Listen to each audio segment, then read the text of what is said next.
یہ ہوگی ایک ڈیولپمنٹ. اب اس سے ہم نکل کے آ جائیں ذرا کوئکلی 2 جملے صرف بنگلہ دیش کے، جہاں پہ منگل کی صبح 6 بجے یہ اعلان کیا گیا بنگلہ دیش کے ٹائم میں کہ خالدہ ضیاء جو پہلی خاتون پرائم منسٹر بھی تھیں اور جنہوں نے بنگلہ دیش نیشنل پارٹی BNP بنائی، جنرل ضیاء کی اسیسینیشن کے 3 سال کے بعد انہوں نے بنائی تھی، اور اس کے بعد جو کہتے ہیں دا بیٹل آف دا بیگمز، شروع میں تو 1980 کی دہائی میں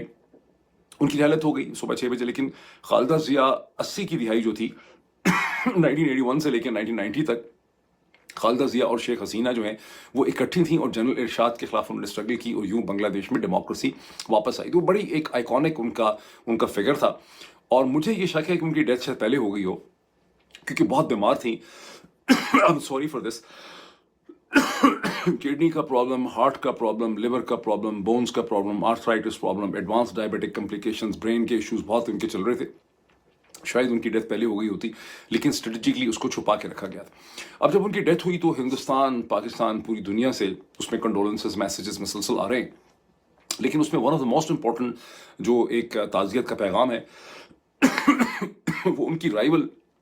شیخ حسینہ جنہوں نے ہندوستان میں پناہ لی ہوئی ہے اور جن کی حکومت اگست 2024 کے اندر ختم ہوئی، وہ ان کا پیغام ہے جو بہت لمبا چوڑا ہے، جس میں انہوں نے جانے والی خالدہ ضیاء کی بہت تعریفیں کی، ان کی فیملی سے بہت ہمدردی کی، طارق رحمان جو ان کے بیٹے ہیں ان کے لیے بھی میسج دیا، بہت زیادہ انہوں نے ان کی کنٹریبیوشن کی تعریف کی. وہاں سے آپ کو یہ پتہ چلتا ہے کہ شیخ حسینہ یہ کوشش کر رہی ہیں کہ ان کی طارق رحمان کے ساتھ اور بنگلہ دیش نیشنل پارٹی کے ساتھ ان کی ریکانسیلیشن ہو جائے. مجھے لگ رہا ہے کہ ان دونوں پارٹیز کے درمیان میں پہلے سے کہیں زیادہ بہتر ایکوموڈیشن ہو جائے گی اور ہندوستان اس میں رول پلے کرنے کی کوشش کرے گا. ایٹ دا سیم ٹائم جیسے میں نے آپ کو پچھلے ویلاگ میں بتایا تھا کہ جو توقعات تھیں شاید پاکستان کے اندر کہ جو نیشنل سٹیزنز پارٹی بنی تھی ناہید اسلام کی اسٹوڈنٹس کی، اور جو ان کا خیال تھا کہ وہ اور جماعت اسلامی اور انقلاب مونشو جو ہیں جس میں عثمان ہادی کا قتل ہو گیا، یہ سب مل کے ایک الائنس کریٹ کریں گے، اور اسی وجہ سے جماعت اسلامی نے BNP کے ساتھ الائنس نہیں بنایا جو کہ ان کا تاریخی پارٹنر تھا. اب جماعت اسلامی کی اور نیشنل سٹیزن جو پارٹی ہے اس کی بھی نہیں بن پا رہی، وہاں پر بھی ڈیفرنسز کھڑے ہو گئے، اور جماعت اسلامی بنگلہ دیش کی پولیٹکس میں انکریزنگلی ایسا ہے کہ تنہا رہتی چلی جا رہی ہے. سو اگست 2024 کا جو بنگلہ دیشی ریولوشن کی پولیٹیکل چینج تھی، اس میں سے جو ایک سینس آف ڈائریکشن نکلی تھی جسے پاکستان میں بہت زیادہ پازیٹیولی دیکھا جا رہا تھا، اب ایسا لگ رہا ہے کہ اس کے ڈویڈنڈز کم سے کم ہوتے چلے جائیں گے آنے والے ہفتوں اور مہینوں کے اندر، اور آپ کو ایک ڈفرینٹ پالیٹکس جو ہے وہ بنگلہ دیش میں نظر آئے گی.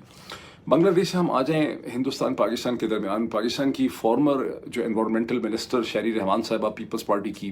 جنا انسٹیٹیوٹ کی فاؤنڈر، پیپلز پارٹی کی بہت امپورٹنٹ لیڈر، پاکستان کی انفارمیشن منسٹر رہ چکی ہیں، انہوں نے اپنے ٹویٹس میں بہت لمبا چھڑی ایک پوزیشن لی ہے جسے پاکستان کے تمام اخبارات نے ہیڈ لائن بنایا ہے، جس میں انہوں نے یہ کہا کہ کیونکہ وہ پوزیشن انہوں نے لی ہے چناب سسٹم پہ ہندوستان جو ڈیم بنا رہا ہے اور جو کینال سسٹم بنا رہا ہے، لیکن ابھی کیوں لی ہے؟ اس لیے کہ گزشتہ 24 گھنٹے میں ہندوستان کی منسٹری آف انوائرمنٹ نے دلہستی 2 ایک چھوٹا سا ڈیم ہے، میرے خیال 300 میگا واٹ کا یا 350 میگا واٹ کا یا اس سے بھی کم کا، اس کی منظوری دے دی ہے. یہ انوائرمنٹل منسٹری اس لیے ہندوستان میں اس کی منظوری دے رہی ہے کہ جو انوائرمنٹل ایکٹیوسٹ ہیں، یہ جو مختلف باڈیز ہیں، جو NGOs ہیں، ورلڈ بینک ہیں، ان سب کو شک یہ ہے کہ جس قسم کے ڈیم، کیونکہ اس وقت ہندوستان نے 8 ڈیم ڈیزائن بورڈ پہ رکھے ہیں انڈس بیسن سسٹم میں، اور یہ سارے ڈیم بہت اونچائی کے اوپر بنیں گے جموں اینڈ کشمیر کے ایریاز میں. تو جو انوائرمنٹل ایکسپرٹس ہیں ان کو یہ بہت زیادہ شک ہے کہ یہ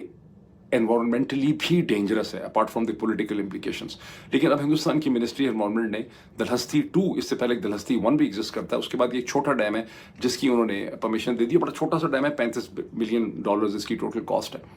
لیکن شہری رحمان نے پوائنٹ آؤٹ یہ کیا ہے کہ 8 ڈیم جو ہیں یہاں پہ ہندوستان بنا رہا ہے. اب شہری رحمان نے جس چیز کو پوائنٹ آؤٹ نہیں کیا وہ یہ ہے کہ ہندوستان نہریں بھی بنا رہا ہے چناب سسٹم کے اوپر، جس میں رمبیر کینال وہاں تھی اور بھی ہیں، اور وہ